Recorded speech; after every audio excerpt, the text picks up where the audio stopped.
Ever feel like ADHD is costing you more than just your sanity? Maybe it's costing you your finances too. You're not alone. That's called the ADHD tax. And for entrepreneurs with ADHD, it can get really taxing really quickly. So that's what we're going to talk about in this video. When to pay it, when not to pay it, and how to stop ADHD tax from just blowing up all of your finances. So quick caveat before we get started. ADHD affects everyone differently, and the way that I am able to mitigate ADHD may be different from how you do it.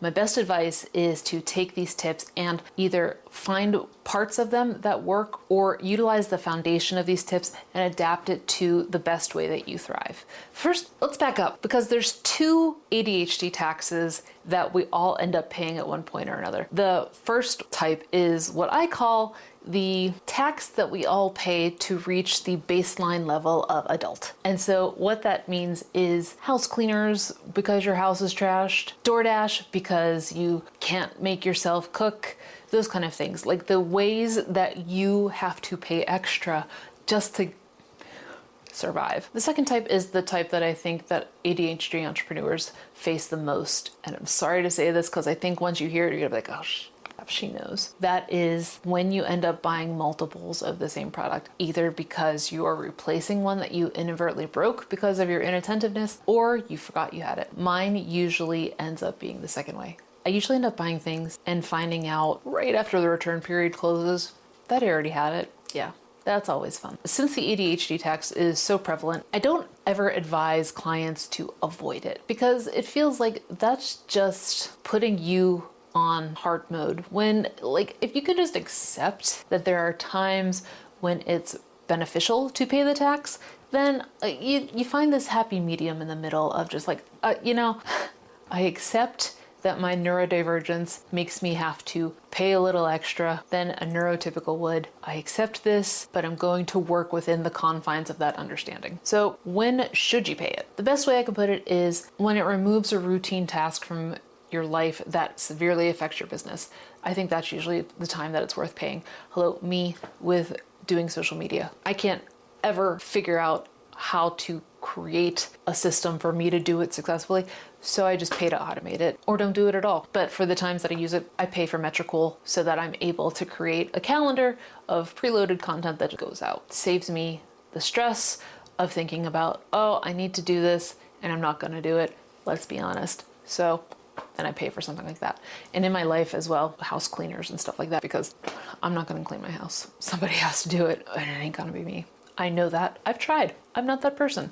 I accept that. Let's move on. Which brings me to the second time that I think you should pay the ADHD tax, and that's when it removes a frustration from your life. This is especially prevalent, again, with people like us who are inattentive and have difficulty hitting that baseline adult level. If it's able to remove a frustration from your life and free up that brain space that lets you be more creative, lean into the better parts of your personality and your business strategy, pay it.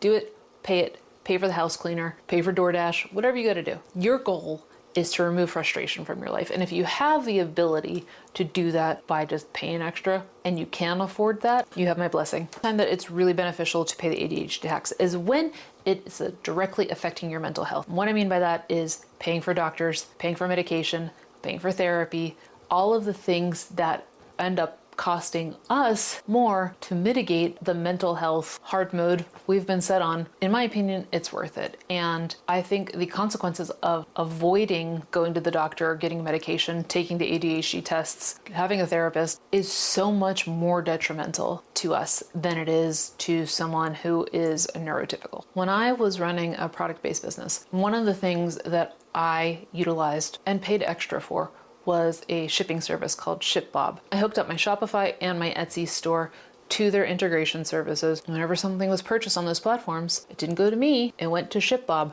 ShipBob had all of my inventory, they would pack it up beautifully, tracking numbers, blah, blah, blah, all that stuff, and that was so worth it. And that's my tip for you. If you want to end up paying the ADHD tax for something beneficial to your business, pay for something that automates a task that makes sense to automate. For me, it was shipping and logistics. That was all taken care of by someone else. For you, That might be appointment scheduling or cold email outreach or whatever your business is. There is some way you can take something off your plate that will let you grow your business that is worth paying a little bit extra for. Now, when not to pay, there's 2 times that I think you really shouldn't do it. The first way, if you take a look at my AppSumo purchase history, you'll see that I have 11 pages of things that I've purchased. So that's probably hundreds, or at least 100 things that I've purchased from AppSumo. I have no idea how many I use of that, but it's not 100, that's for sure. And that's because I was paying to solve future problems, which I think is an ADHD tax we should not pay. If you're like me, you'll get very impulsive with your purchasing, and you'll see something, especially if it's related to your business, that is a really good excuse to buy, even though you don't really need it. Courses, apps, hardware, things like, if you're like, I'm gonna become a world famous YouTuber in the next 3 years, so I need all of the equipment right now. No, you don't. You just want an excuse to buy. Instead, what you need is what's called just-in-time. It's either just-in-time learning or just-in-time materials. What these are exactly what they sound like. It's what you need right now, not tomorrow, not 3 years from now. It's what you need right now to get that foot in the door on your business. It's to reach this step, I need a camera phone and a $3 lapel mic. Go for it. That is perfect. You don't need the latest Sony, Canon, Nikon, whatever. You don't need that. You need what you need to get to step 1 or step 2, or you know what I mean. Same with courses. You don't need to buy thousands of dollars in courses because someday you're going to reach 10,000 email subscribers. So you got to learn how to do that right now. Instead, focus on setting up your business and focus on getting all of those foundational steps in place, and avoid paying that ADHD tax of buying future problem solvers, because you never know if that future problem is going to happen. And if it does happen, you might have the experience and the tenacity to solve it without having to buy that thing. You're a budgeting genius. Congratulations. The other time I don't think you should pay an ADHD tax is the time that we all end up paying it, and that is if it replaces an old hobby. Because how many craft closets do you have, or bins, or old paint projects, yarn, yeah, I know. And I'm not saying see that old hobby all the way through, because I know you won't, and I won't. I get it. What I am saying though is, instead of spending the money to start a whole new project and get all the materials, because we always need all the new materials, we need the best of everything, and that's how we all end up in debt. Instead, is there a way that you can utilize that dopamine that new idea is giving you and putting it back into a business or a hobby or a skill, whatever? Think about what it was that originally drew you to the concept of whatever it is you're spending money to replace. I would guess that there is some way to get your groove back and get back into the passion, happy, excited part of that. You just got to think about it a little bit.